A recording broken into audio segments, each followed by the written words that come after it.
ইবাদত আর মুআমালাত আরেকটি বিষয় রয়েছে। মুআমালাতের সাথে মানুষের স্বাধীনতা রয়েছে, ইবাদতের ক্ষেত্রে মানুষের কোনো স্বাধীনতা নেই। ইবাদত হচ্ছে কোরআন এবং সুন্নাহর ভিত্তিতেই হতে হবে। মুআমালাত হচ্ছে আপনার স্বাধীনতা রয়েছে।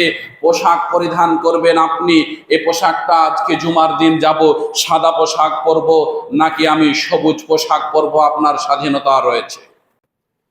আজকে শুক্রবারের দিন সবাই এটা খাবে ওটা খাবে, সবই তো হালাল, আমিও হালাল খাবো।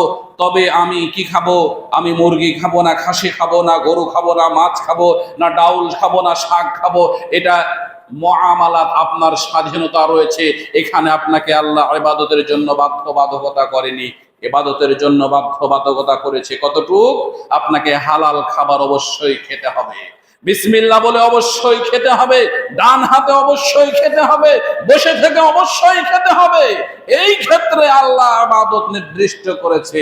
এই জন্য আমরা বলি এক গ্লাস পানি খেতে হলে 5টি নিয়ম আপনাকে মেনে চলতে হবে। এক গ্লাস পানি খেতে হলে আপনাকে 5টি নিয়ম মেনে খেতে হবে। এর নাম হচ্ছে ইবাদত।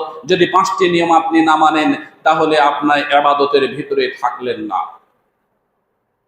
প্রথমে তো আপনাকে বিসমিল্লাহ বলে পানি পান করতে হবে। দ্বিতীয়ত আপনাকে 3 নিঃশ্বাসে পানি পান করতে হবে। তৃতীয়ত আপনাকে বসে থেকে পানি পান করতে হবে। এই প্রত্যেকটা নিয়মকে আপনাকে মেনে নিতে হবে।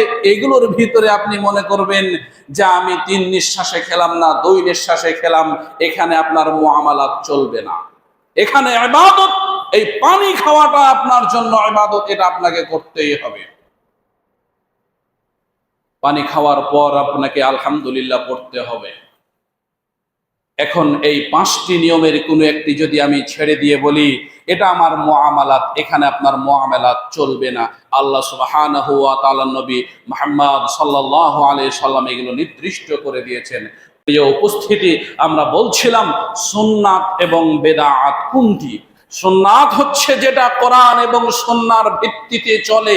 বেদাত হচ্ছে যেটা মানুষ তার নিজের সুবিধা মতো করে বানিয়ে নিয়ে মনে করে যে এটাতে মনে হয় ইবাদত রয়েছে তথা নেকি রয়েছে। নেকির উদ্দেশ্যে যদি করতে যাই তাহলে সেটা হবে বেদাত।